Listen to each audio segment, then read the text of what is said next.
আমি আর কখনো YouTubing, Facebooking বা টিকটকে আমি আর থাকবো না। একটা মেডিকেল কলেজ করতে চেয়েছিলাম, তাও আগুন জ্বালাই দিল। আমার টেলিভিশন ছাত্রদের পক্ষেই কথা বলছে, সেটাও ভেঙে দিল। ইটের প্রত্যেকটা পাথর মনে হলো আমার বাবার রক্তে মারছে, এরকম মনে হয়েছে। অনেক কষ্ট করে বিল্ডিংটা উঠাইছি। আমি কোনো ইমোশনাল কথা বলতে আসি নাই বা আপনাদেরকে ম্যানিপুলেট করতে আসি নাই। আমি বিদায় নিচ্ছি আপনাদের থেকে, এই ইউটিউব থেকে, এই ফেসবুক থেকে, এই টিকটক থেকে। আমার যদি কখনো ভুল হয়ে থাকে আমাকে ক্ষমা করে দিবেন। সেটাও ভেঙে দিল। আপনারা দেখেন, এটা যদি আপনারা, আমি যে কথা বলছি মিথ্যা কথা বলে দেখলে আপনারা টিকটকে যান, এটা তো একদিনের পোস্ট হতে পারে না, আপনারা তো আগের থেকে পোস্ট দেখতে পারবেন।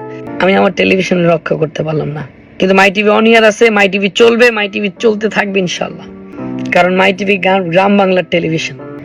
আমি আপনাদের থেকে চলে যাচ্ছি, আপনারা অনেকে খুশি হচ্ছেন হয়তোবা।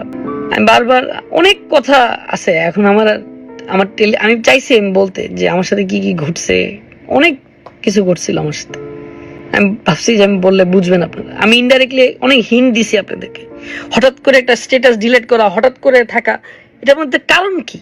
এটাকে আমি স্ট্যাটাস দিলাম, আমি ডিলিট করলাম, আমি দিছি, অফকোর্স কেউ ডিলিট করাইছে, আমি তো করি নাই, করানো হয়েছে বাধ্যতামূলক। কিন্তু আজকে আমার ভাই এবং বোনদেরকে বলবো, আমার এই 13 বছরে অনেক ভুল করেছি, অনেক দুষ্টুমি করেছি।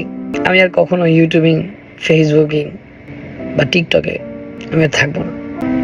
সবাই ভালো থাকবেন।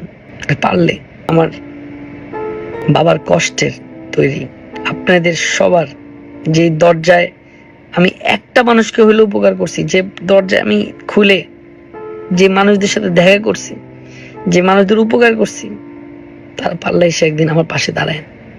সব লুটপাট করে নিয়ে গেছে, আমি আপনাদেরকে দেখাবো। আসসালামু আলাইকুম, ভালো থাকবেন।